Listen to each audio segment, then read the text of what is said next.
If you're tuning into this show because you want to know about Team USA, it's going to be a good time. If you're tuning into this show because you want to hear more about the Golden State Warriors and what's turning into a pretty disappointing offseason, yeah, misery loves company. We can go through this together. I'm going to break down what I mean in terms of the depressing Golden State Warriors topic, which is Lauri Markkanen and the pursuit that the Warriors were engaged in for close to 2 months coming to a sad end. And what's next? We'll break it all down. This is the Golden Days. They always find something to nitpick, and that's because there's expectations for us to win. It was a pretty crazy night. Woo! Let's go! In a minute, I'ma need a sentimental man or woman to pump me up. Come on and break me off. Cause I get what I want and I like what I see. If you got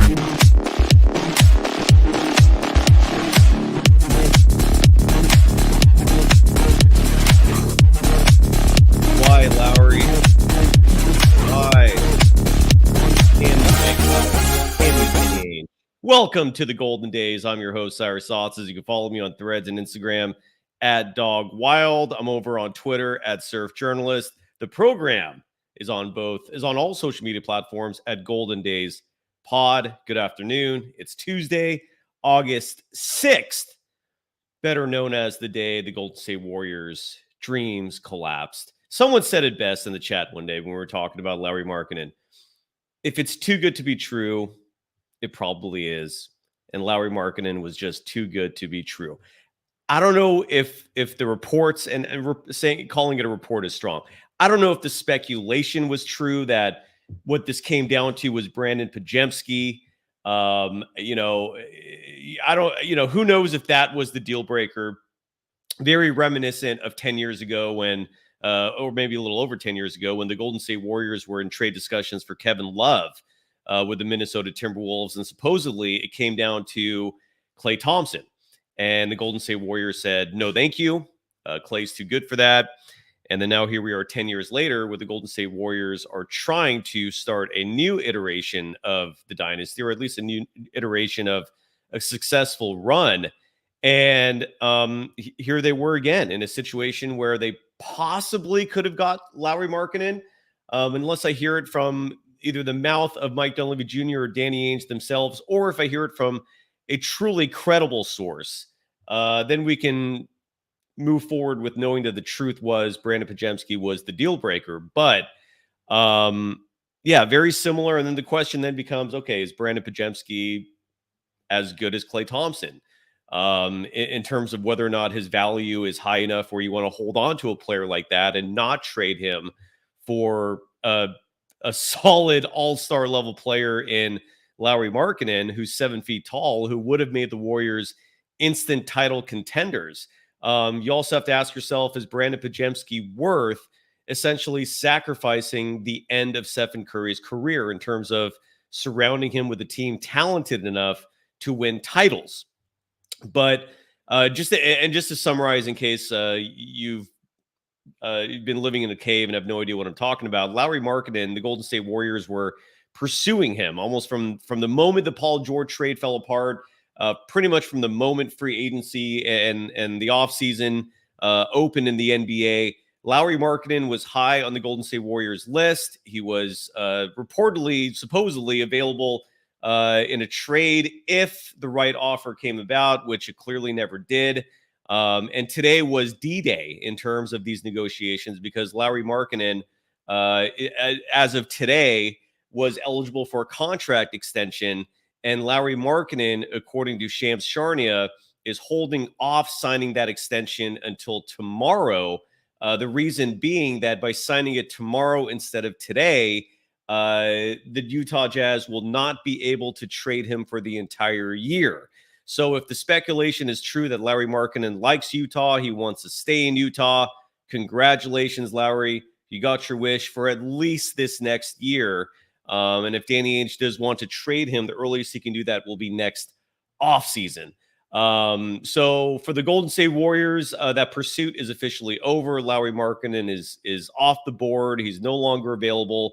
And then the question now becomes, okay, what's next? And we'll get into that in just a minute. In fact, in more detail, we'll get into that tomorrow in terms of all the players out there the Warriors could still pursue. Larry Kruger and I are going to be doing a dual stream tomorrow night, 7 p.m. Pacific time, where we're really going to get into who is out there. But I wanted to bring this up because one thing that worries me about the Warriors now that Lowry is off the table, and I got to say this as well, man, Danny Ainge, you failed. I really do believe this is a negative mark on Danny Ainge's resume, largely because holding on to Lauri Markkanen isn't going to do you a damn thing. All it's going to do is make Utah better than you want them to be if you truly are interested in Cooper Flagg. The Utah Jazz are not making the playoffs this year. They're going to be a 25 to 30 win team. Now, sadly, the Warriors may not be much better, and we're going to talk about that in just a moment. But what concerns me, if the Golden State Warriors decide to stay the path, if they decide to continue on this course with the roster they currently have, first of all, they can't add Quentin Post right now. They could add him as a two-way player, and in which case you'd have to take that title away from one of the three current two-way players, whether it's Pat Spencer, whether it's Daquan Plowden, or whether it's Reese Beekman. One of those three will have to lose the two-way tag, and that'll be given to Quentin Post. Right now, that's the only way we're going to be able to see Quentin Post this upcoming season, because the Warriors are not under the salary cap enough to give Quentin Post a rookie minimum deal. There is not enough space for them to do so. They're hard capped because of those sign-in trades where they cannot go a penny above the first apron, which is approximately $178 million. And so the Warriors right now, with this roster, what you see is what you get unless they make a move. And the problem with this is I decided to just do a little research in terms of how the Warriors have fared in terms of the starts to their season. And I bring this up because there's a lot of chatter out there about Mike Dunleavy Jr. possibly, and Joe Lacob by default, possibly waiting until the trade deadline for the right trade to come along. And, we've heard the rhetoric from Joe Lacob that he thinks this roster is good, that he thinks they're better than they were a year ago. And maybe they are. I'm not disputing that part of it. What I am raising concerns about is two things. One, and I'm sorry for sounding like a broken record. I know I've said this before, but one, your two best players, Stephen Curry and Draymond Green, are not getting any younger. And you need to have some sort of contingency plan for what the hell you're going to do if one or two of those players gets hurt, which is a very real possibility. So you're banking on Steph being healthy, because you take him out of the picture. This team has no all-stars. This team has no reliable second scorer. You do have some good defensive players, which is awesome. And that's huge. I value defense tremendously in basketball, but you also got to score points, especially in this modern era of NBA basketball. And I don't know where those points are coming from. I know you got Buddy Hield, but he also had a bad year last year by his standards. 38.6% from beyond the arc is not a good clip for someone that you're heavily relying on to be a three-point shooter. And if you watched the Philadelphia 76ers last year, he was borderline irrelevant. He was also irrelevant when he was with the Pacers. So for anyone thinking that Buddy Hield is going to come here and just all of a sudden light up the scoreboard, I have another thing.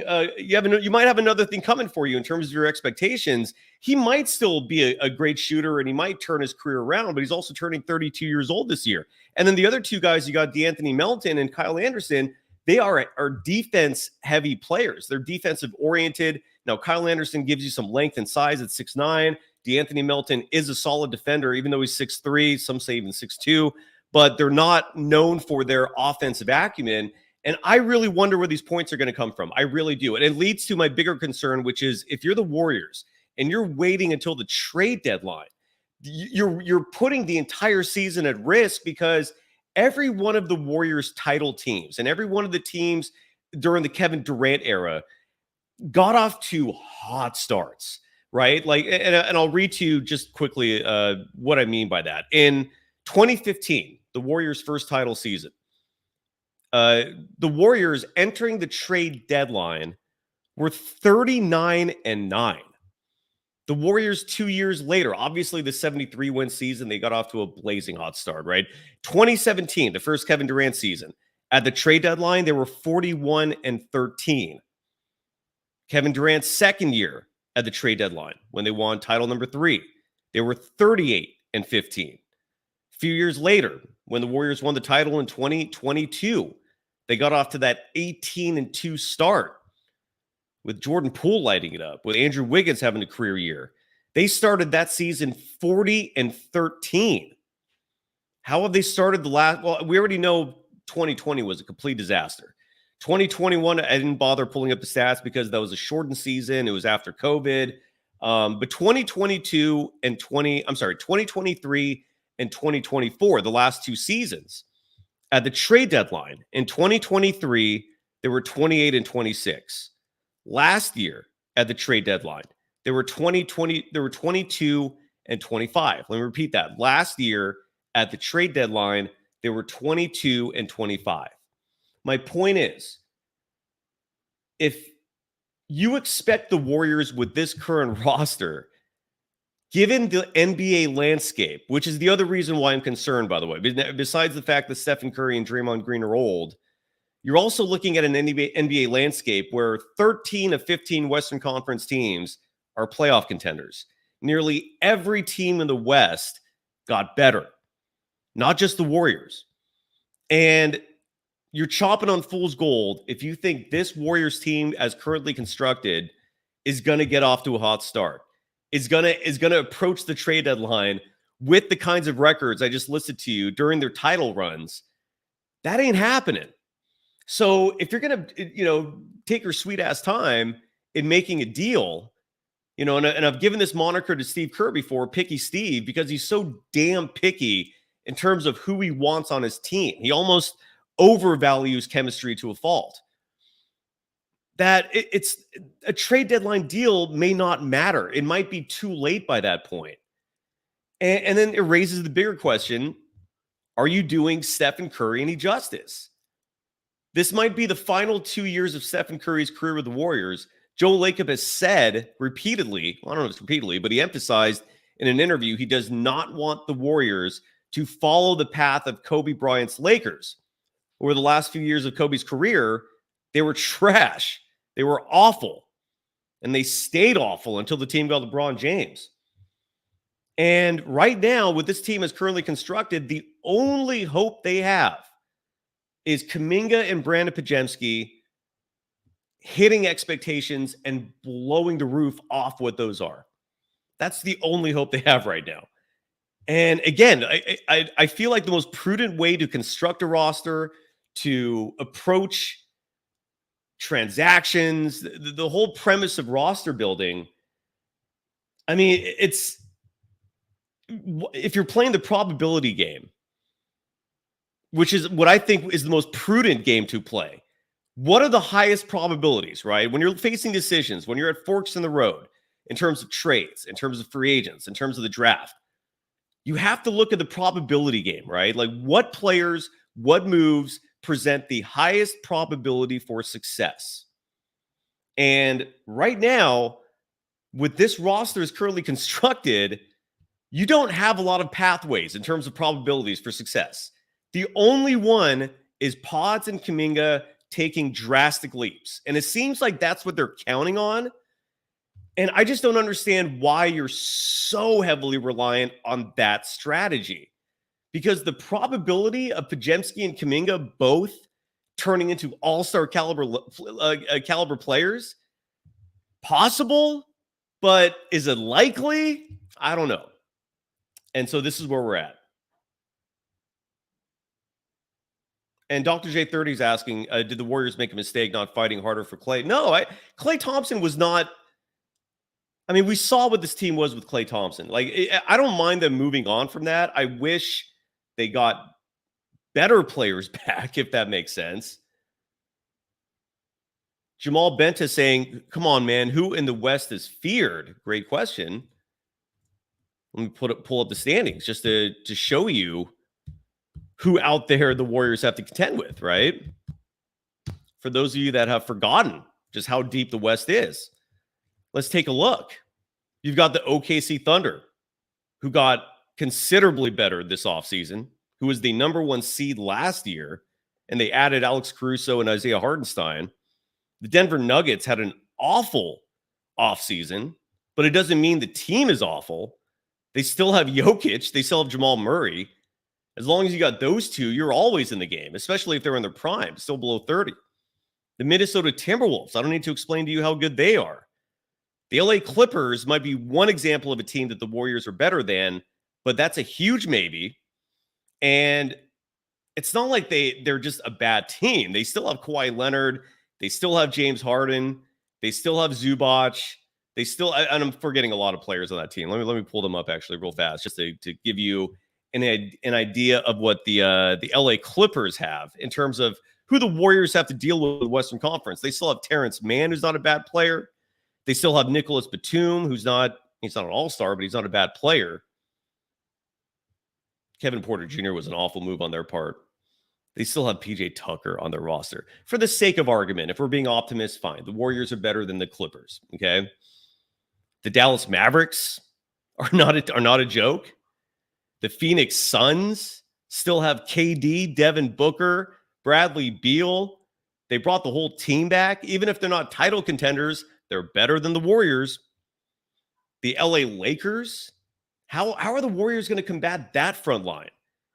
The Warriors still, 3 years later now, don't have an answer for the front court of AD and LeBron. Still have not addressed that.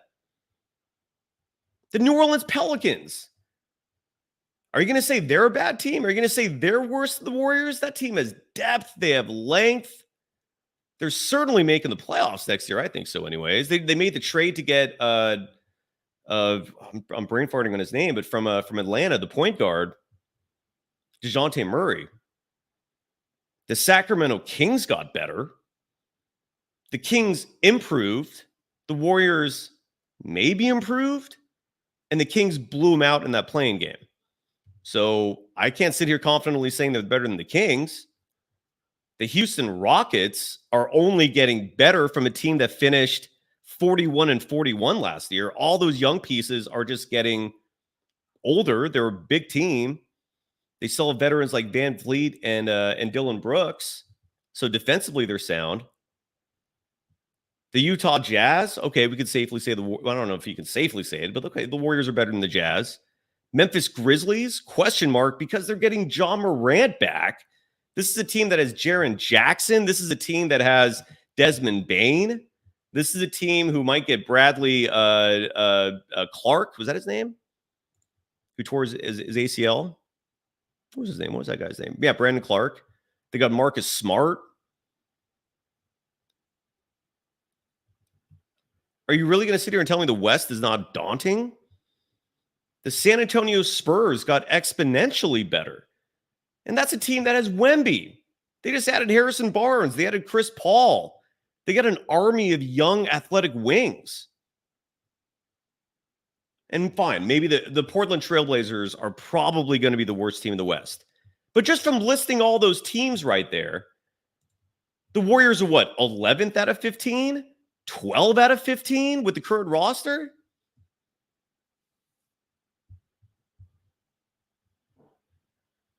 Yeah, Dr. J30, I'm with you. I'm mad. I'm mad because the Warriors should be doing more, and it's delusional to think that this roster is currently constructed, if they don't make another big move, is going to make some noise this year. It's a little wild.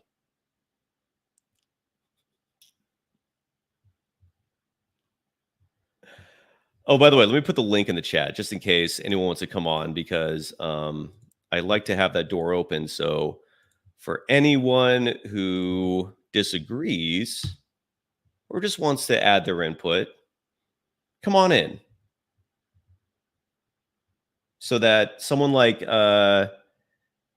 Key 17, I don't know how you pronounce her name, come on the show, man. Try to make your point as to why the Warriors are going to be a 6th seed at least, when they didn't even make the playoffs last year, when they have a team with 9 or 10 guards on their team.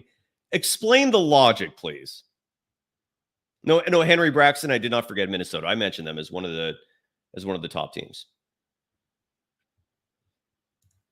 Come on the show if you really disagree with me and you think the Warriors are fine. They're not fine.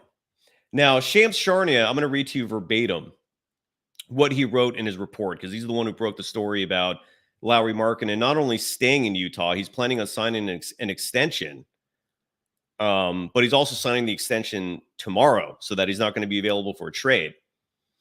And here, I'll share my screen just so you can actually read along with me if you want to. So Shams wrote, because the final 3 paragraphs were all about the Warriors. And if you're listening to this on the podcast, this will be quality content for you. If you're watching the show, you can just read along. And here we go. Quote, the 3 paragraphs from Sham describing what the Warriors are up to. Here we go. Quote, for the Warriors, while ultimately whiffing as the leaders among interested teams in Markkanen, the timing of Markkanen's extension provides a level of clarity. He's off the table until at least next offseason. After a failed Paul George chase in late June, Markkanen became their top July trade target, with the Warriors believing his age, skill, style, and contract situation made him an ideal building block through the current decade. But they were unwilling to unload the entire cupboard for him and now must pivot. But that doesn't mean an immediate panic. The Warriors have 14 players under contract for next season and feel comfortable entering training camp and the regular season as currently constructed, team sources said, though they are expected to explore smaller scale deals more actively than is typical in August and September. The Warriors maintain control of all but one of their future first-round picks, a 2030 top 20 protected pick outgoing to Washington, plus a young quartet of Podziemski, Trace Jackson-Davis, Moody, and Jonathan Kuminga, providing flexibility and ammunition to be an aggressive buyer all the way to February's deadline. They've shown no appetite to enter the Zach LaVine or Brandon Ingram market, unquote.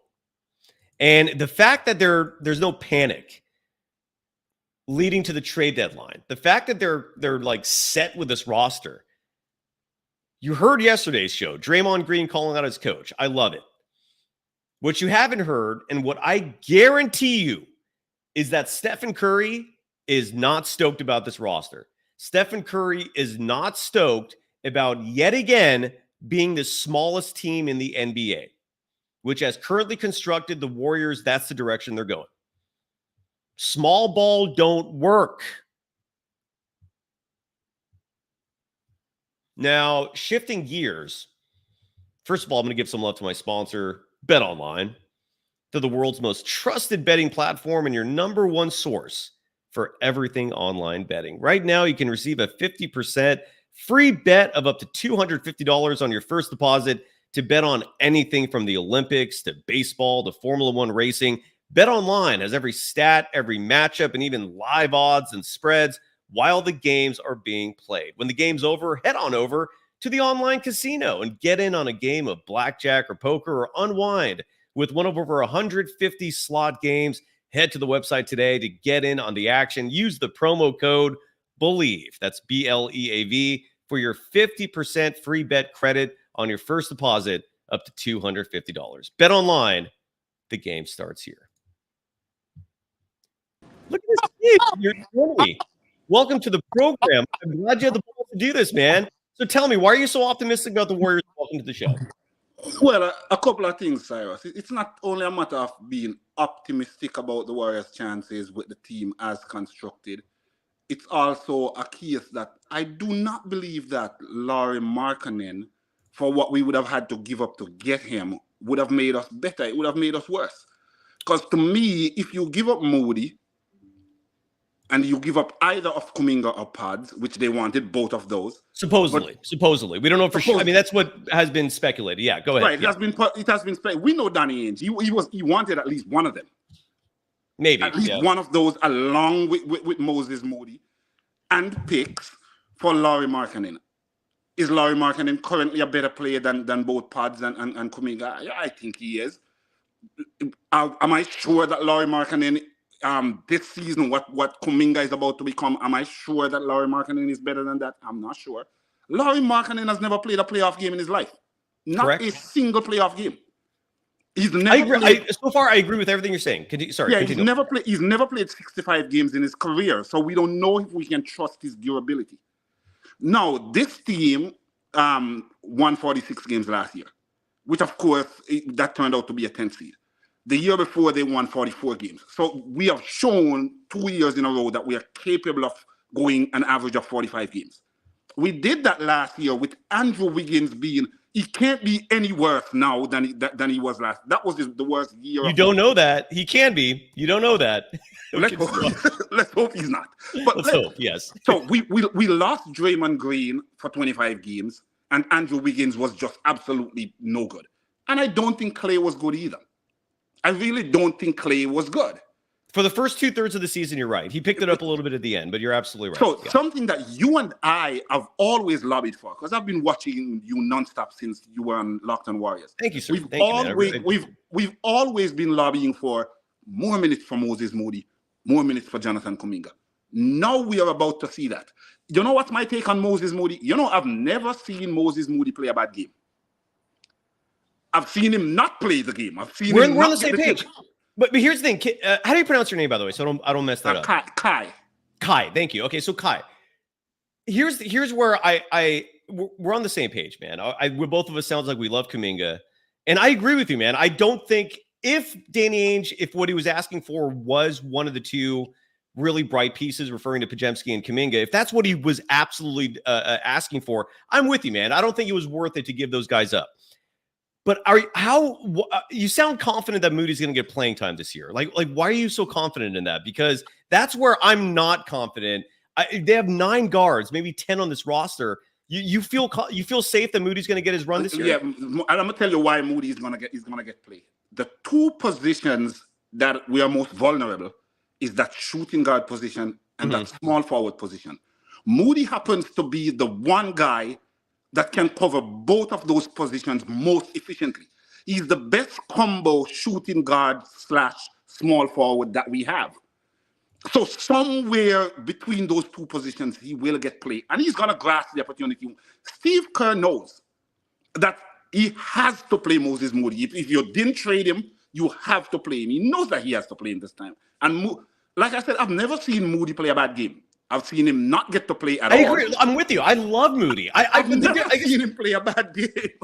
But I guess my problem is, so I'm gonna if we take a look at the Warriors roster, right? And I'm gonna pull it up right now, and I'm sure. And again, I'm not telling you this like I'm assuming you don't know this. I think you do, but just to let the audience get a picture of how this team looks right now in terms of guards, right? So Moses Moody's gonna have to fight for playing time with Brandon Podziemski, Buddy Hield, DeAnthony Melton, Lindy Waters, and then you have all the 2-way players as well. And I feel like Gary Payton II, who I feel like everyone's routinely forgetting about. He's on this roster as well.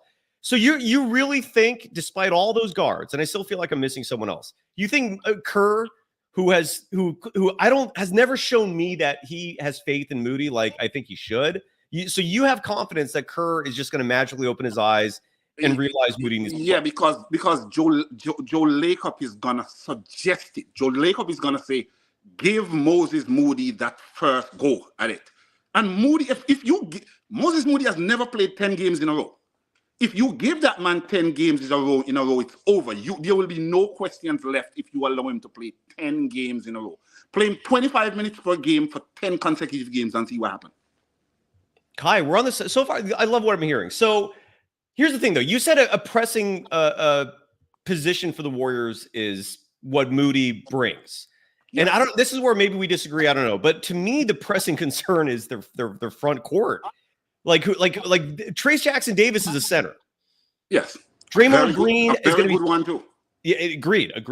Draymond Green turns 35 this year, and you mentioned the suspension last year as an excuse for how they maybe could have been better. To me, excuses are there's a lot of adages applied to that, right? I don't like them, but whatever. So we're going to hopefully get Draymond Green this year under the premise that he's not going to have another meltdown of some sort, like that he magically had come to Jesus moment last year, which I don't know if that's going to happen. But we'll see. But who else is in the front court, man? Like who's defending Jokic consistently? Who's matching up with the Minnesota Timberwolves front court? Even nobody. The Warriors is not the only team that has a problem defending Jokic. We see what Jokic does to Anthony Davis. So nobody's defending Jokic. Fair, but the Warriors don't even have bodies to commit fouls to slow him down. Like where is the front court help? And never mind, and not just defensively, Kai, offensively. Most teams have bigs because they give you easy buckets. Trace Jackson Davis is not necessarily an offensive guy. So they don't even have someone giving you points down low offensively. Like you think they're going to be fine? I think Trace. We're gonna talk about this about midseason. I think Trace Jackson Davis, if you play him starters minutes and play him the same thing that I was talking about with Moses Moody, 25 minutes. Trace Jackson Davis has it in him to average anywhere between 12 to 14 points. And this is going to be efficient 12 to 14 points. Trace Jackson Davis, his field goal percentage is close to 70%. I think last year only the guy from Dallas had a field goal percentage as high as he has. Correct. That man finishes at the rim. Maybe a little misleading just because Trace Jackson Davis is primarily a dunker and it scores all his buckets, like, with putbacks and stuff. But I agree with you. He led the team in field goal percentage this year. Let me ask you this, Kai, because I got someone else waiting as well to come on, and I want to give everyone an equal opportunity. And it's Valet in the chat. I'm going to bring him on in a second. Do you have faith in Steve Kerr, man? Do you trust Steve Kerr to play the right people this year, even though I feel like he's failed at that miserably the last 2 years? No. And I think that's a reason. I don't think Joe Lacob trusts him either. I think that's a reason why the coaching staff has been doctored. It has been changed so much. Yes. Somebody's going to be in there that's not afraid to tell Steve Kerr, you are doing bullshit. I think one of these new guys that is there is somebody who's have the character to say to Steve Kerr, what the hell did you just do, man? Yeah, the Terry Stotts thing was a good hire, and I love it especially because him and Kerr do not have a long history together. So this is a totally fresh voice. And who knows? Maybe that was a Joe Lacob thing, right? To bring someone in. I promise you, it's a Joe Lacob thing. Yeah, and just in case people don't know this, and I'm not saying, Kai, you probably do. You sound informed. Steve Kerr's buddy, Q, Bruce Frazier, is being moved to the second row of seats. Like, he's not going to sit next to Kerr this year. I absolutely love that move because Kerr had too much of a security blanket around him with a lot of yes men, just agreeing with him, not challenging him. I'm with you there. I love the improvement of the coaching staff. That was desperately needed. Kai, before we go, man, where the hell are you in the world? I love your accent. Where are you joining me from? I'm from Jamaica, but I was born in Jamaica, but I live in Naples, Florida. In Naples, Florida. Okay, awesome, man. And are you a Warriors fan? Like you just big time, man. I became a big time Warriors fan around 2012. Once Kobe was not Kobe anymore, because I was a Laker fan. But once Kobe was no longer Kobe, I was looking for the most magnetic player, and there was Steph Curry, and that's when I became a Warrior fan. Absolutely, I don't blame you, Kai.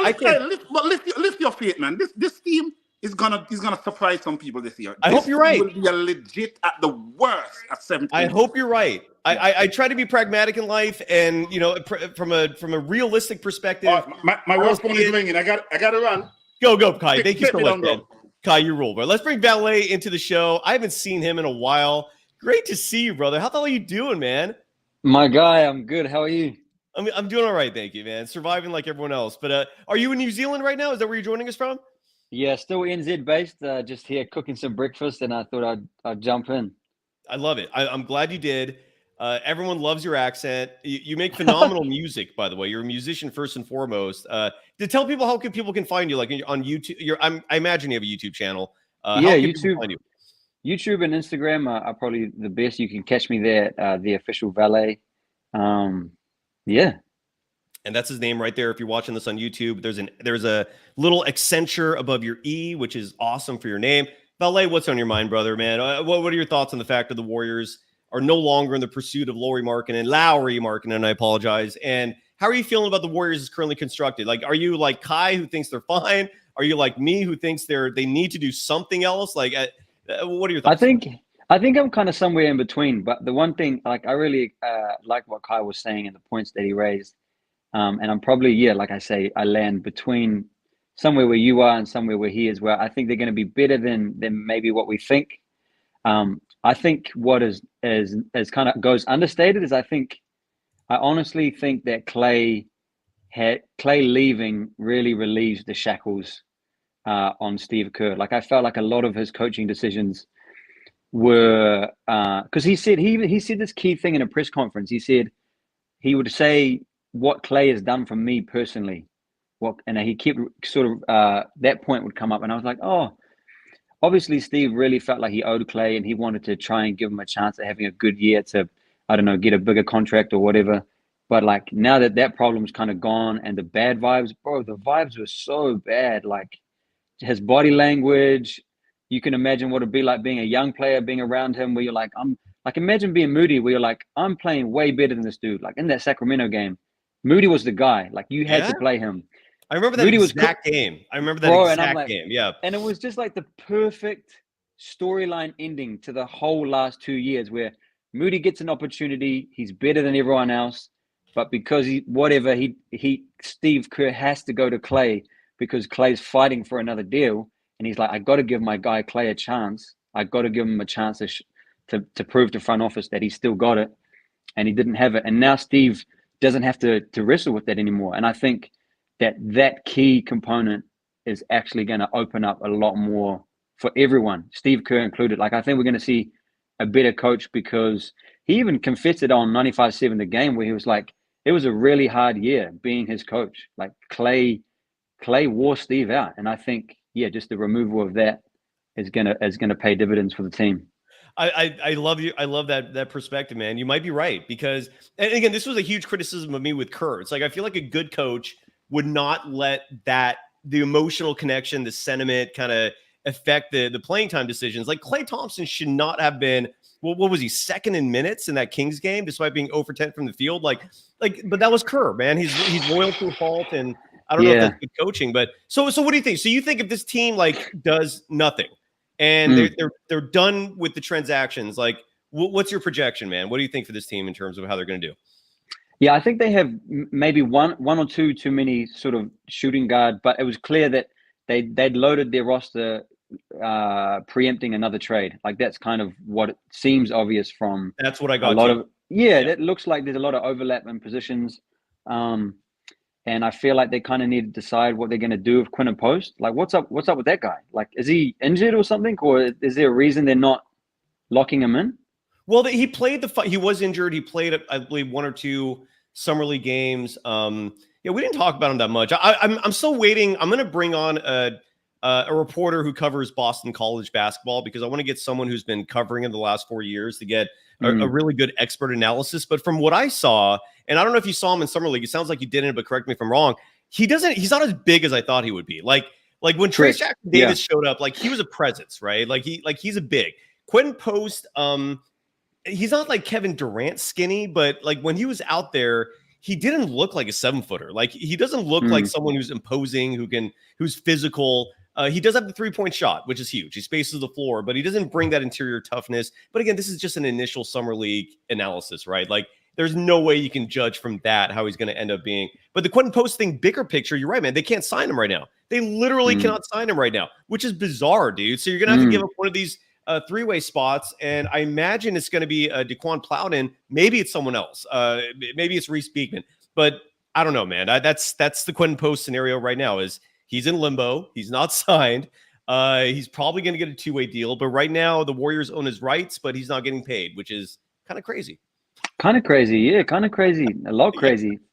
Weird sort of situation to be in. But yeah, I still think they're going to be better this year than they were. I think the young guys are all going to be more empowered. I think that's honestly, those dudes just had zero confidence, and it felt like a lot of it was to do with forcing Clay his minutes and his rotation spot and giving him, his 15, 16 shot attempts per game. And it just felt like so much of the last 2 years was just really just forcing the Clay thing. And now that that's gone, I just think everyone's going to get a way better fair crack at it. Yeah, and Adrian Gutierrez mentions, and again, this is not moving the needle, I get it, but even if it's just a trade like Brook Lopez, again, it's not gonna excite the base. We're not throwing parties for Brook Lopez, but you add Brook Lopez to this team and you give up, let's say, Wiggins for him. Now I'm feeling good. Now I'm feeling like you got that one piece that they're missing. I guess that's where I'm at. They're clearly missing one piece, and it's a big. And if you can get someone like Brook Lopez who can space the floor while playing decent defense and getting you tough rebounds and, playing those 15, 20 minutes where you just have to grind it out with these other, elite, bigger type players. Like in the chat, someone mentioned, like, how are you D'ing up Giannis Antetokounmpo, man? Like, how are you D'ing up, like the what's the guy in Minnesota, the sixth man of the year? I'm drawing a blank on his name. The point is there's so many like 6'11", 7 feet guys out there that the Warriors had troubles the last 2 years handling.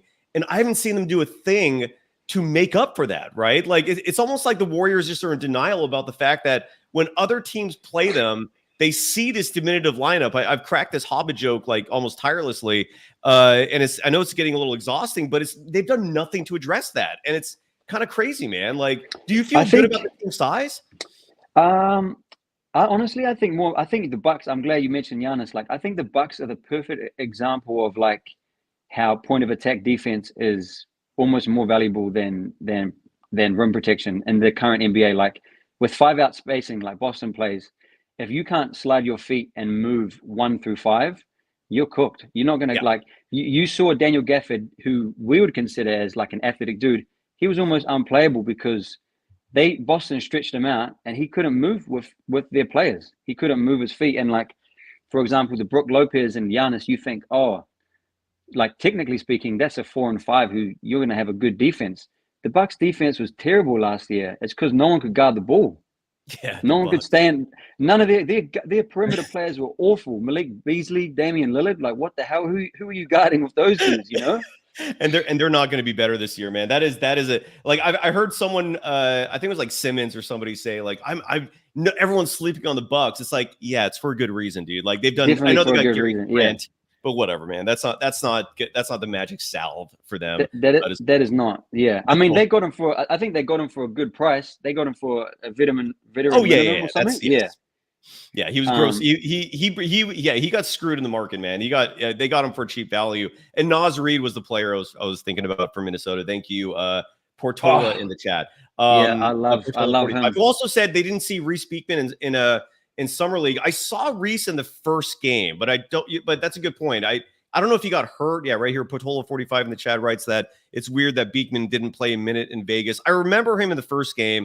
And I was getting some GP2 vibes, even though they're very different players. But my mentality was I saw Reese and I'm thinking to myself, this is a guy that for 2 years in a row was his conference's defensive player of the year, I believe in the ACC, great basketball conference, and he can play. Like that's a value that he's bringing. So I remember him in the first game. That's all I remember. Anyway. I was loving Daquan Plowden. He was amazing. He is. You're absolutely right. But I don't know how he's going to play, and who knows how he would fare against NBA talent. But you're right, man. I mean, he was lights out, dude. Going to be 26. In my head, if Wiggins shows up at the start of this year and he's looking average at training camp and he's looking shit in the first couple games, honestly, I wouldn't be surprised if they just switch him. Like, because he basically plays the same role that Wiggs plays, like a slasher. Plays above the rim, good shooter, plays point of attack defense, ticks all the same boxes. Just flick Wiggins for some picks or something, like just shit him, honestly, because like if he's the same kind of dude, good thing. Like it's kind of good that he actually wanted to play basketball for Canada. I was surprised. I thought this guy would just be happy freaking smoking weed somewhere. How weird is it? And it's pretty disappointing at that the Warriors held him out and he's just still on the team. It's like, what are you doing, dude? Like you just robbed his Olympic experience. But aren't you surprised that he even had the desire to play in the first? You know what I mean? I didn't know this guy was interested in playing basketball these days. No, and I agree with you. It's a good sign. It's a good sign that he was engaged. Yeah, he was engaged. Yeah, exactly. You're absolutely right. Yeah. Is Sean, by the way, who joined us on the show yesterday, saying he has a cousin in Auckland, so greeting from California. Valet, are you watching the Olympics? Yeah, basically every game. I'm trying to watch all of it. I'm loving it. So stick around. Do you want to stay with me? Do you have to go? Yeah, no, I'm free. I'm free. All right, we got a few minutes left here. Because I wanted to touch on Olympic basketball, which is now in the semifinals. Let me share the screen to show the audience here on Lax Paint in the chat, by the way, writing Andrew Wiggins would have left the Olympics due to personal reasons. Yeah, you might be right. Yeah, exactly. Let's go to here. I'm going to share my screen for the YouTube audience so they could see the bracket. By the way, does New Zealand have a basketball presence? Like I didn't see them in the Olympics. I know Australia lost. We didn't qualify in the we lost a game to Jordan in the FIBA World Cup or something. That was Jordan. Some other small team, I think, a game that we had to win or win with a decent win margin or something, and we missed out by a game. Are there any NBA players from New Zealand? I think Sean Marks is. I know he's a GM now, but he's from there, right? Is he the Brooklyn Nets guy? Correct. Yeah, the Brooklyn, and he used to play. I used to play in the NBA as well. That's the only Kiwi I could think of. Is there anyone else? Oh, Steven Adams. Oh, duh. Okay, he's like the most famous basketball player. But he's very injured. He's been banged up for like 3 or 4 years now. Yes, he has. And a very nice guy too, despite his imposing size, right? Lovely dude. From a great family, big family. Yeah. I'm sure. Like literally, you're saying like he's got parents and siblings are huge. I think his sister Valerie is like currently holds a bunch of Olympic shot put records, and she's a multi-gold winning shot put thrower. So an athletic family. Well, the Olympics are here. We're now in the semifinals, and just to recap what's been going on in the quarters, France beat. That's a huge upset, by the way. How did the French team does have an incredible front court, but France beat Canada. The team we were just talking about, Shea Gilgeous-Alexander's team. Germany knocked out Greece. Team USA in dominating fashion. It was like briefly close for a moment there until about the middle of the second quarter, and then Team USA just blew it wide open. They won today 122-87 over Brazil. Guy Santos, real fast for Warriors fans. You had a treat because you're watching two Warriors play, not just Stephen Curry.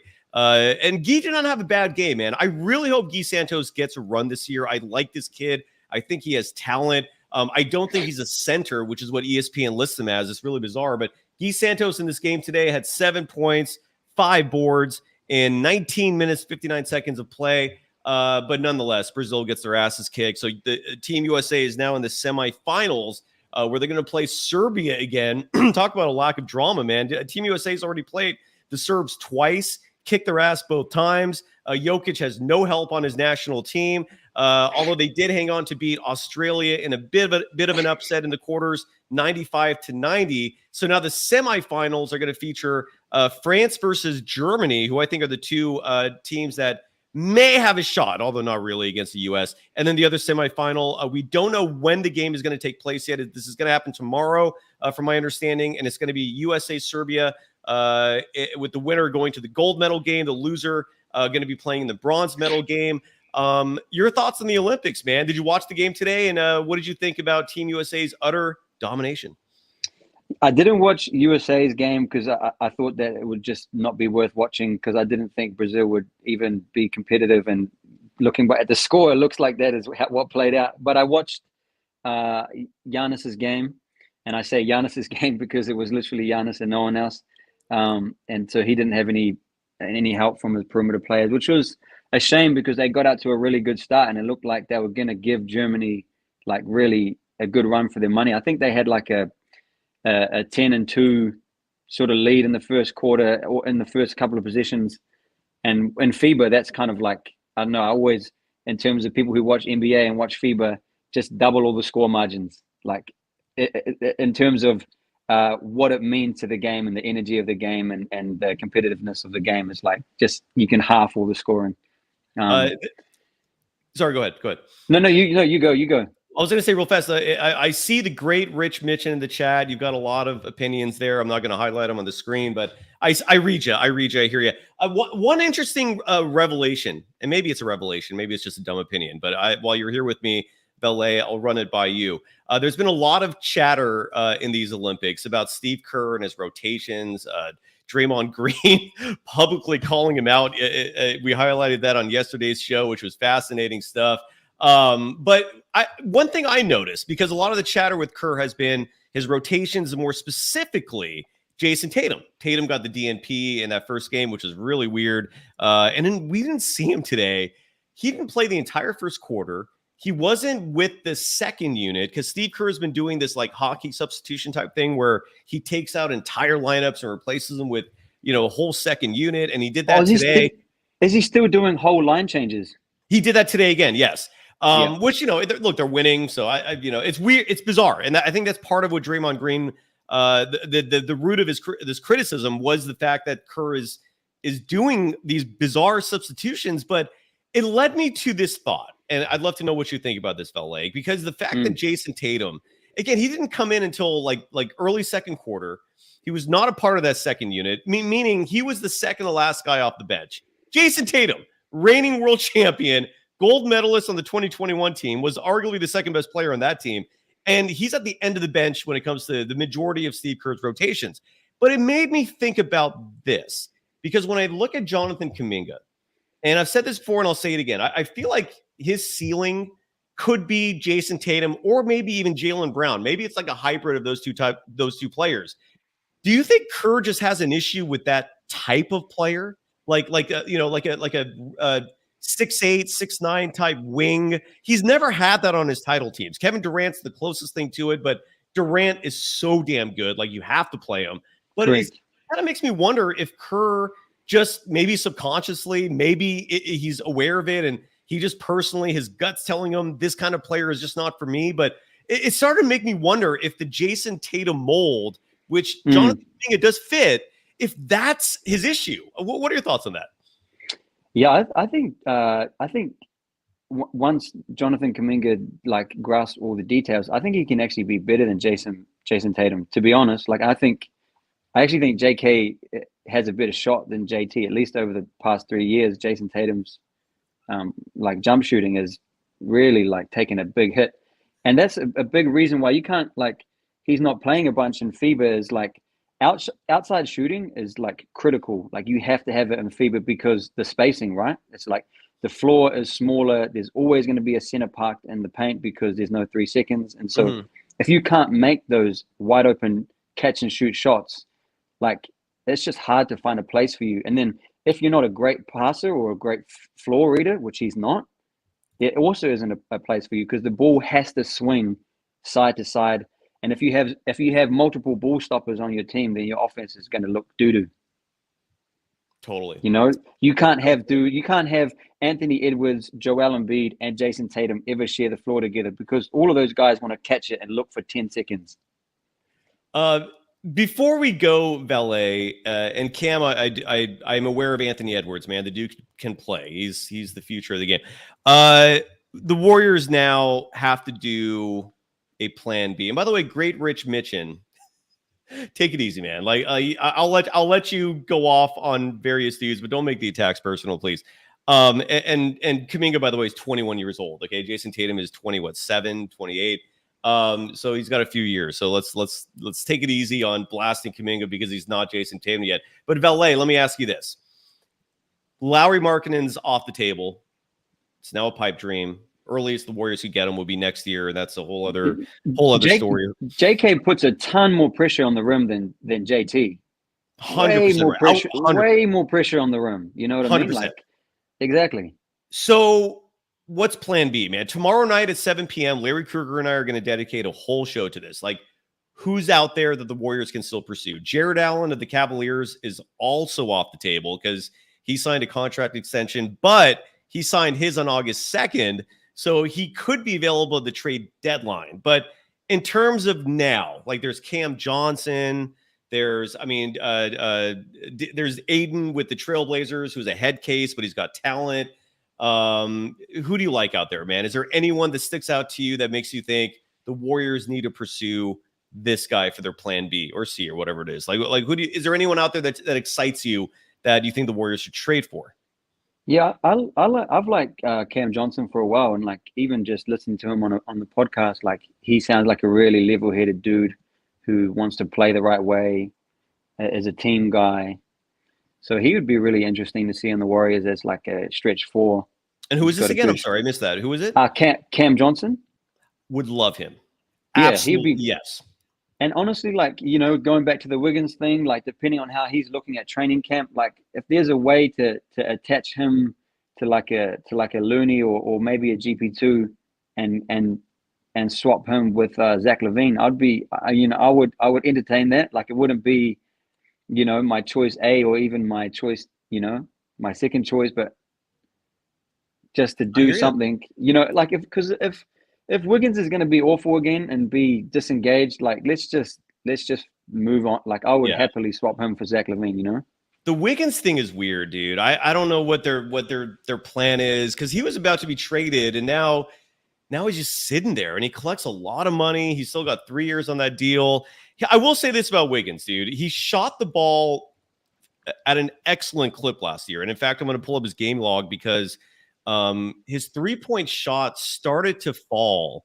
And here, let me pull his game log up real fast before we go, just to show you just how his 3-point shot was not awful. So, for example, in the month of April, the month of March, which is a full sample size, and see if I'm looking at this, and now it's like I can't even. I'm trying to sit here and support Andrew Wiggins, and I can't. He shot 37% from deep in March. He shot 37.5% from deep in April.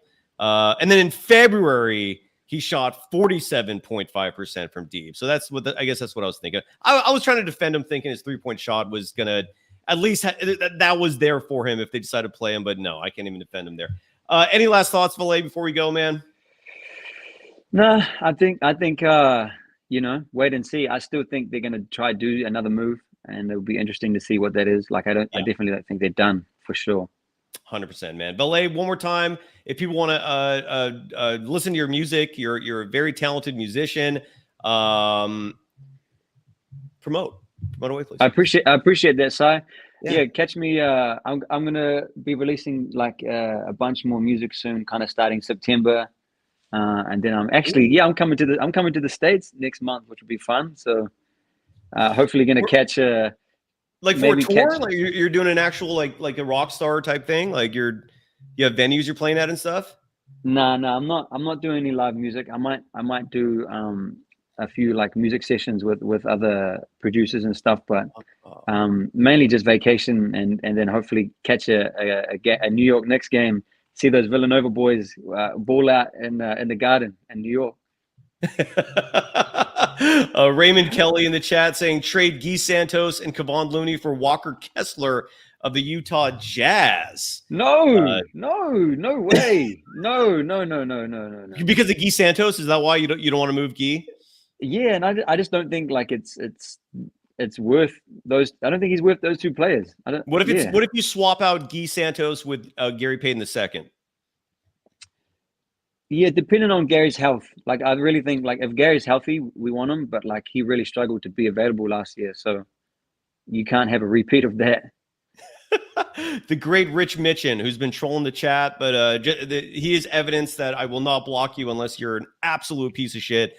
He writes, he better take my takes more seriously in a couple years when we find out Kuminga was a fail. My entire point, I'm not sitting here guaranteeing Kuminga is going to be amazing. I think he will. My entire gripe has always been play the goddamn kid so we know for certain what we're getting with him. Like in year 2, we were supposed to see him play, and instead we saw two-way players play and he was rotting on the bench. I just want to see him get a run, man. I don't want to see Kuminga. Kuminga was 7th on the team last year in minutes.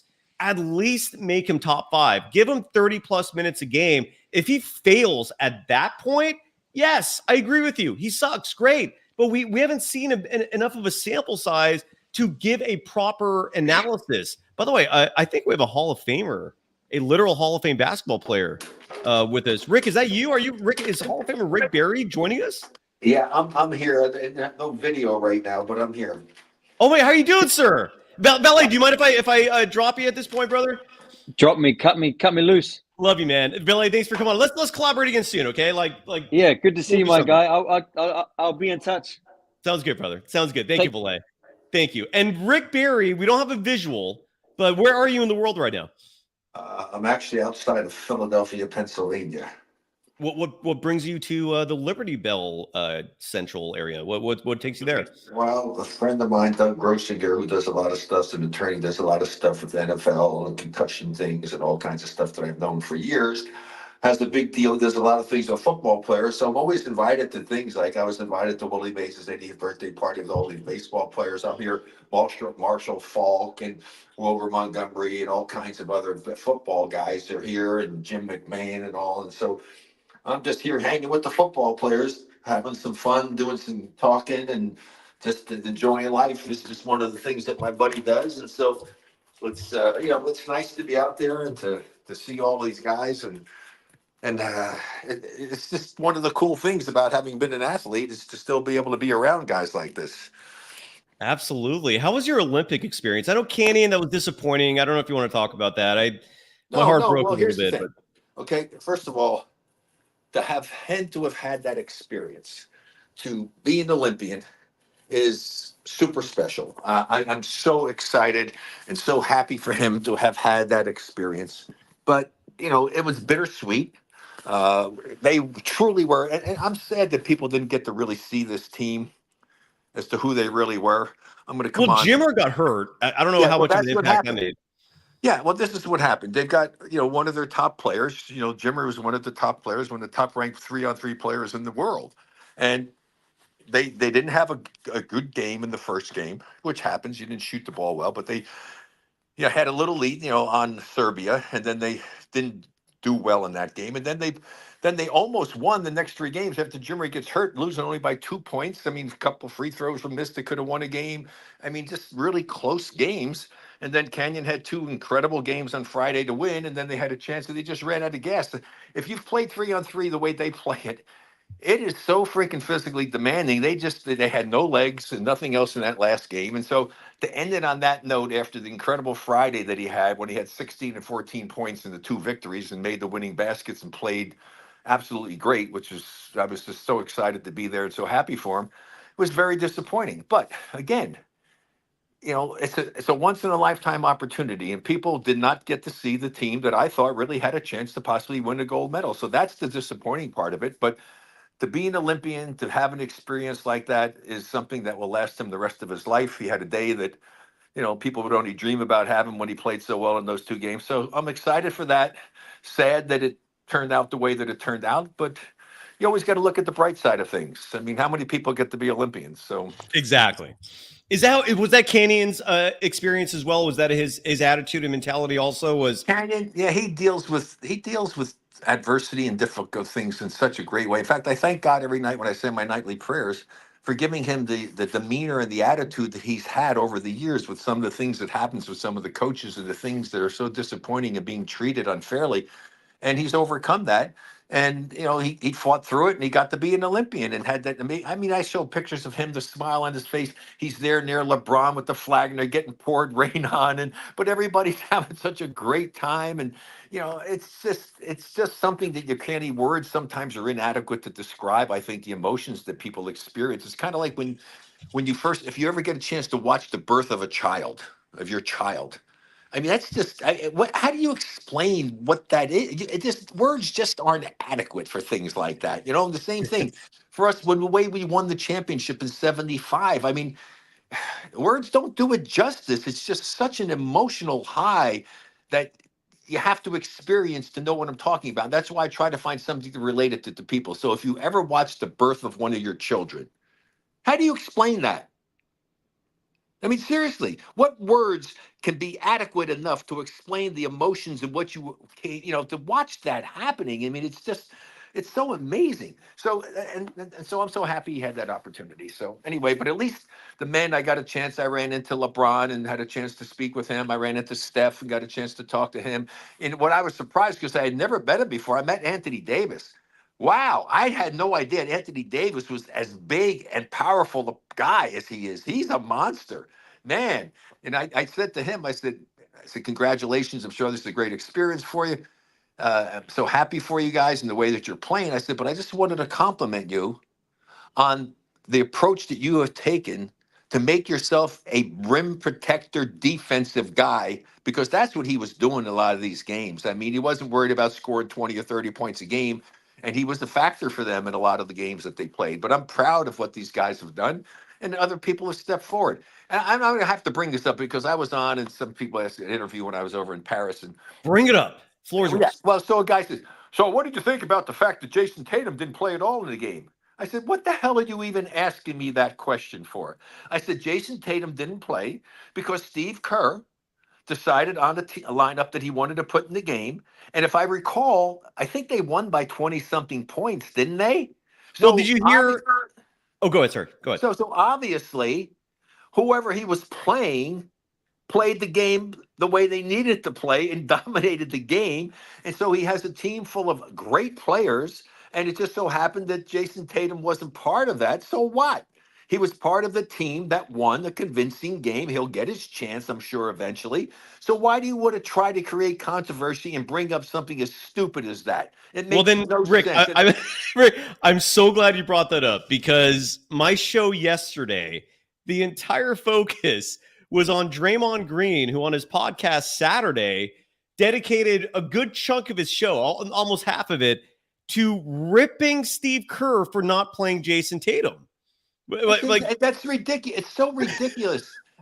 You're on a great team, and who cares? This is the beauty of teams that win. Like our team in 75, whether you played 2 minutes or 20 minutes or 30 minutes, it didn't matter. You played as hard as you could play, and you just wanted to win. And I'm sure that's the goal here. Get a gold medal. When they win a gold medal, Jason Tatum's going to have a gold medal, the same gold medal that everybody else on the team has had. And even the guys who don't get to play at all, they're all going to have gold medals. They're going to be a part of an Olympic championship team. And so, in fact, I went up and I saw Steve, ran into Steve as well. I said, "Steve, I just have to tell you." And he said, it was nice. He said, "Thanks for that, Rick." I said, "You're welcome." I said, "That was ridiculous that this guy asked me this question. I mean, what the hell? They won by 20. I said, now, if they had lost or barely won, okay, maybe you can have a discussion about that possibility, but they won convincingly." Well, the other side of it, and this was Draymond's point, and it is interesting, which is like this team is so stacked that they're likely going to blow everyone out regardless, right? So the winning thing is maybe a little overinflated given it is Team USA and they're just so stacked. But Jason Tatum, and when you hear these facts, it does make me at least think twice about the decision. Jason Tatum was second on the team in 2021, the gold medal team in minutes. So he's already done the gold medal thing. He's already had Olympic accomplishments. He was possibly the best or the second best player on a championship team. We all know his accolades. And for that, he got benched in an Olympic game. Like, so you're saying that doesn't matter? No, that's irrelevant. What you did yesterday doesn't mean shit for today. All right. Okay. Okay. I mean, if it doesn't matter, it's a matter of who you're playing against, who the coach feels is going to be able to get the job done. And when you have such a wealth of talent to choose from, that's a decision the coach has to make. And obviously, the decision he made worked. Well, yeah, but again, Rick, I think that the other side of that point is I don't think it matters what decisions you make with this team. You're going to win no matter what. Would you disagree with that, or? No, I don't think necessarily. I think if you don't put the right combination and guys are playing well together, and if you see it's not working right, well, you make changes, you substitute. I mean, it's an on-the-fly thing. Yeah, you make your decisions. If it's going good, yeah. I mean, and you're even sometimes hesitant, and especially, we've talked about this before in the years that we've done stuff. Occasionally, sometimes, and I mean, even Steve admitted one time. I just don't understand when a coach takes a player out who's hot, who made like 3 shots in a row, and that happened with the Warriors a couple of times. I think it was Moody. We were talking about Moody one time. I remember, who made 3 shots in a row. Next thing I know, he came out of the game. That was the Sacramento game last year. We talked about that on the show today. Yeah. So you can discuss things like that, but in this situation, there was no discussion there. Like you say, Tatum's had his time there. He's still going to be a part of the team. And, they did good. Then he did make a change. Embiid had not been playing well, and he took Embiid out of the lineup. And so that's what a coach's responsibility is. So, yeah, I always said, and I really gave crap to one guy, said, "Yeah, well, that's so typical of you media guys, always trying to come up with something to create freaking controversy." And so, as I said, I went to Steve and told him about it. He said, "Thanks a lot." I said, "You're welcome." I said, "There's a joke that the guy asked me about that." I said, "Good luck. Keep up the good work." And Steph, Steph was just so excited about being a part of the experience, and you know how much respect I have for Steph as a player and as a person. Yeah. Well, Rick, let me ask you this real fast, and then I'll move on from that specific topic. Because first of all, this is a dead time of year for basketball, right? So I think a lot of topics that would not be brought up 2 months from now are maybe being brought up now. Even Draymond Green, he's as much of a media member now as he is a basketball player. But Rick, in 1975, you were the Finals MVP, and let's say for this is just a hypothetical for the sake of argument. If back then NBA players were playing in the Olympics and you were on the Olympic team right after you won the title, you're the best player in the NBA at that point, and you get benched for the first game, would you care? Obviously I would hope that I would have played, but I figured, hey, that's the coach's responsibility. I accept it and do what it is. I mean, I had that happen to me. I was an All-America player in college, and we played the Soviet Union in an exhibition. The only time I had USA on my chest, it was in Indianapolis, Indiana, at Butler Fieldhouse, and I remember it to this day because I never felt so proud to be an American as when I had USA on my chest and the national anthem played before the game. They didn't give out gold medals afterwards. I said, God, I can't even imagine what it would have been like, because I was so disappointed in my junior year when I didn't get picked for the Olympic team and thought that I played well enough to make it. But I mean, that's life. You accept it, you move on. So I didn't start in that game. Why? Because what they did, it was in Butler Fieldhouse. They played all the Big Ten and other guys who were from the area, and so I came off the bench. Did it bother you or no? I came off the bench and I played my ass off. Did it bother you though, or are you totally cool with it? No, Okay. I was fine. I mean, you're part of a team, okay?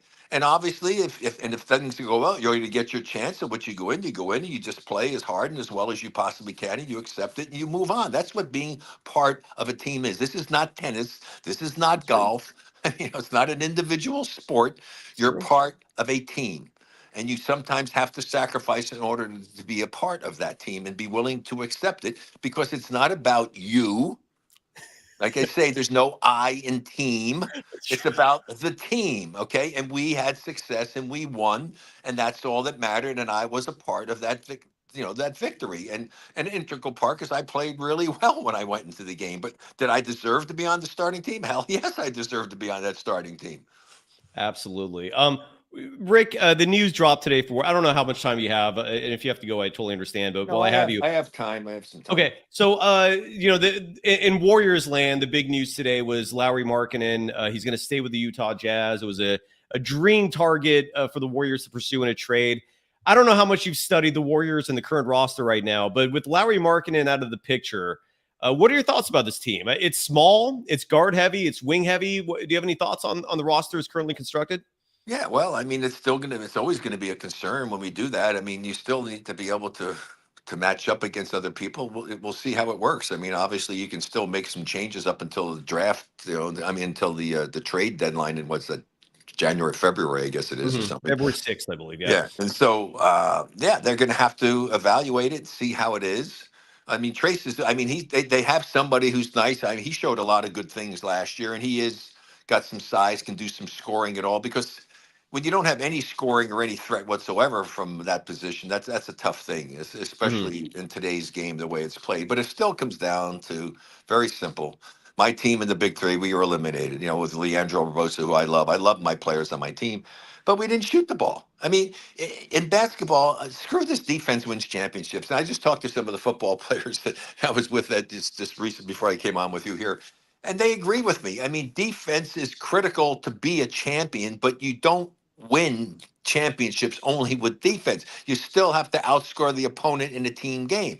And so the Warriors obviously have got to play exceptional basketball, and you have to have 3-point shooters. You're not going to win in 3x3 like my son experienced, and I watch it all the time. Even my team in the Big Three with Cube's deal, we didn't shoot the ball well, so we didn't win. You have to be able to score from 3-point range and have multitude of players who can score and are threats from there, which can open up the floor. So therefore, you can get away with that. And here's the thing. If you're good enough at the threes, even though somebody can come in and abuse you in the post, if they're getting twos and you're getting threes, the last time I checked, it works out really well for the threes. Agree. So you only have to make 2 baskets for them to have to make 3 to match you. You're absolutely right. So, accordingly, it comes down how committed are you, and how well consistently do you play great team defense? That's what it comes down. You have to be able to have a team that can sustain playing against other great teams and not let them blow you out of the gym. So, yeah, if you're giving up a lot of stuff inside, but you're shooting the ball like crazy and getting your fair share and better than the other team from 3-point range, you can stay and win games in today's world. That's just the way it works. Rick, I feel like you're the perfect person to ask this question to, because you're besides the fact that you know the game as well, if not better than anybody, you talk a lot about team defense, and there's a player out there, and he's on the Chicago Bulls. This and not a lot of people bring his name up. I think he would be perfect for the Golden State Warriors if he subscribes to the notion of team defense, if he actually commits to it. And I'm referring to Nikola Vucevic, who is not known for defense at all, but he's a 7-footer, former All-Star. He spaces the floor with his 3-point shooting, but the knock on him routinely is defense. If, let's say, for the sake of argument, the Warriors make a move and they get Vucevic, could a player like him, who's known for being a poor defender, turn his game around with good coaching and with the commitment, the focus, and be a good defender and not be a liability? Obviously, yes, without question. That's No, my without target. because it's not individual defense, Cyrus. It's Exactly. team Yeah, defense. exactly. So if he's really weak and he got a guy that can take him in the post, he's still 7 feet tall. Okay. Yeah. So if you're guarding a guy and somebody's doing a job, and again, you don't have to make the change, and you don't even have to double if he's doing okay and the guy's just not eating them alive. Because if you're matching them and you're scoring and you're getting more threes than them and you're still ahead in the game, it's okay. And if it really gets bad, well, then the whole thing comes down to where do you double from? Where do you do it with rotations, not leaving them open for the 3-point shots? And you can give them a little bit of help. So, yes, without question. But the fact is, he can give them something that they don't have, which is to stretch the other team and pull their big man from the basket, which opens things up for your great offensive players. So that's a much bigger positive to me than him being a liability one-on-one defensively. Nikola Vucevic. So now, thanks to you, I now have my next target in terms of who to campaign for. What are his stats shooting wise? Well, that's why well, although last year his shooting was bad, but he's a career 34% 3-point shooter. Okay, well that's acceptable, certainly. I mean, because that's over 50% from twos. Exactly. So yeah, what was he before last year? What was he before last year? Well, this thing last year he sucked. I'm looking at his stats right now. Last year he was only 29.4%. Year before that, 34.9, 31.4, 38.8. The year where he got the big contract, he was a 40.6% shooter from deep. Yeah, so here's the deal. So if he came and he could shoot 35 or above from 3-point range, it could be worth taking a shot at it. But the 29 is not good. Not good at all. And especially if the price is cheap, because I don't think you'd have to give up much to trade for him. But if that's what he did last year or did something, I don't think there should be a big price because he's not worth it at that. So you're taking a gamble that he had an off year, but he knows what he's capable of doing, that he's shot up 40%.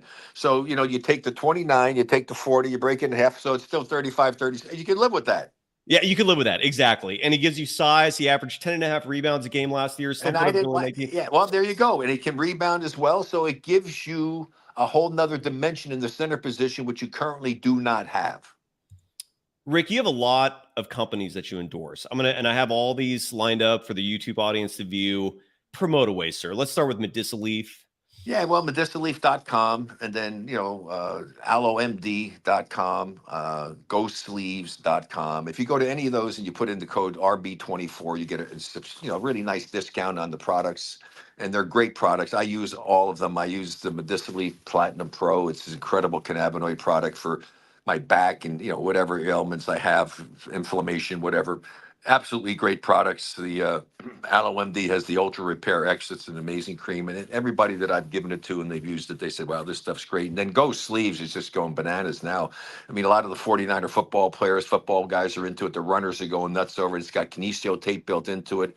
Great sleeves for your knees, for your calf, for your Achilles, for your arms. I mean, it's really cool. And Darren and Roy are great, the owners of the company, and they're coming up with new things as well. So, give them a try. Check it out. I mean, if you want to have something that can really help you and benefit you.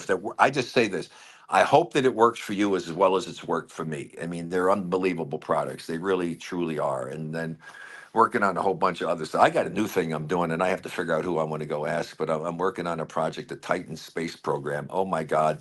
This is such an amazing thing that they're doing to be able to get into having these trips to go up to outer space, to not have to use rockets to launch to get to outer space, which is so dangerous. It's really, really cool. Neil Lockman and a whole bunch of other really So high-powered space people. ladder? Are they building a space ladder? Is that what the Well, idea is? no, they're able to get taken off, normal takeoffs, and get up and get into space, and they're going to do something, a trial thing, hopefully in a couple of years. I'm invited to go, and I can invite some people to go with me as far as some of the celebrity people. I got to find somebody who's willing to do it. I don't know, to be honest with you, if it came down to it, if I would be willing to do it, to go. But if you like space and you want to have the most amazing adventure of your life and be out there and be able to see the Earth, I mean, yeah, it's not like going up in a rocket and going up to the moon or something. You're going to be up outside the Earth, outside the atmosphere, looking down. It's pretty amazing. The stuff that they can do with this is pretty special. So anyway, that's a cool thing I'm messing around Yeah, with. And very and cool. and a bunch of other stuff, and I'm Just excited. don't go on the first flight, right? Don't be a test No, subject. no. I know. After they've done a bunch of tests and stuff and all, and they show them that it works. But even then, I don't know if I want to do that. I mean, I've always been intrigued with space. Always loved it. That's why I love the space stories and all of the other Oh things, yeah. Star Wars and all that stuff. I've always been a huge fan of that. But I just don't know. But this flight, if you went, you would do it and you would have like 20 minutes or so where you actually would be weightless. You would be able to float around and do stuff. And I mean, it could be kind of cool, but I don't know. I don't know. We'll wait and see when that happens. But meanwhile, a lot of other cool things. I got a company that's actually, it could be an ad agency called Rick Barry down in Australia. And I'm going to go down there and get to go fly fishing in the South Island of New Zealand, which I'm looking forward to in January. So that's going to be Oh, we really just kind of had a cool. Kiwi on the. We just I had a just I Kiwi on the heard his show. accent. I was gonna say, where is he from? He sounds like Yeah, he's that was a from Kiwi. Australia. Yep. Like from New Zealand. Yeah, that would be I'll cool to connect you talk with to him if you want. But yeah. Yeah, that would be cool. Yeah, I'm going to the South Island to do that, and then just working on a bunch of other projects and a whole bunch of other people. I wish I had Documentaries, something. right? Well, Any I wish anybody that's listening, if you own a company and you've got hundreds or thousands of employees, and you want to be able to save a lot of money and do a lot of great things for your employees, get them a bigger paycheck, give them benefits and all that don't interfere with their current HR program that's for them and their families, and the company would wind up saving money as well. That's a really cool opportunity to do that. So if they want to send something to you and they're interested, I would get back to them. But that's cool. I'm working on that with my son Scooter. It's an amazing program. It's one of the best things I've ever seen. It's truly one of those win-win-win. Everybody wins. Doesn't cost them any money to participate out of pocket. No out of pocket expense, and save considerable amounts of money. I mean, even to the point that on the low end, if you had 1,000 employees, you could save $400,000 a year. I mean, it's pretty crazy.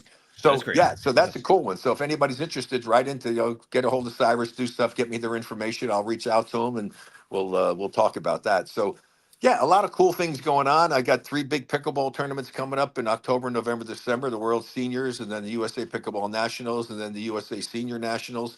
And I'm going to try to see if I can win the Triple Crown in those with my partner. I'm going to actually play in the mixed doubles. I'm playing with Alice Tim, who was a top 13 in the world in tennis back in Billie Jean King's day, and she's really terrific.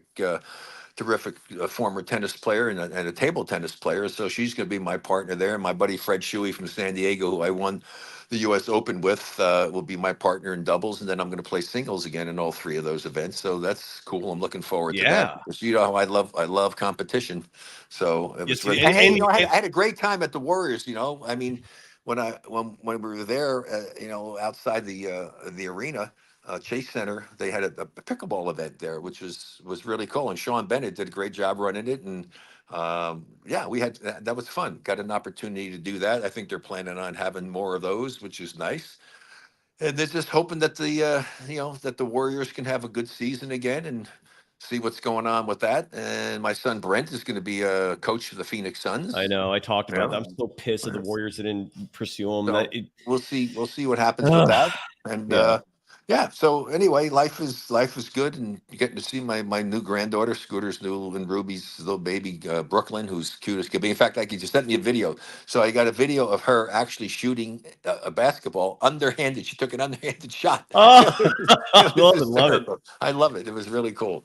Well, I So saw a yeah, and my story about the Olympics. Says Canyon, I think, put free throws up underhanded in the 3-on-3 thing, right? yeah. He had gone all the way through. I don't know. I know my wife said I didn't see the stats the last game, but he hadn't missed any in all those games. He played. He had two unbelievable games on Friday for the two victories. They did have 16 of the 21 and 14 of the 21 points, and made the winning baskets, and just really played great basketball. If nothing else, he'll have that memory, and try to block out the the last game It and wasn't the his fault. I experience. mean, I was following along, and like he wasn't even playing that much before the Jimmer injury, and then he was the only one carrying the entire team after Jimmer went out. Yeah, well, he was the second leading scorer. He was the leading four. He was the leading. Then it's 2 points, not three. He was the leading 2 point shooter in the FIBA World Tour last year, and Jimmer was right there, just behind him percentage wise. So they were the two best ones, and they just had a tough game shooting in that first game, and then they didn't shoot, and he didn't shoot well in some of the other games as well, and they still only lost by 2 points. They really truly were one of the best teams in the world.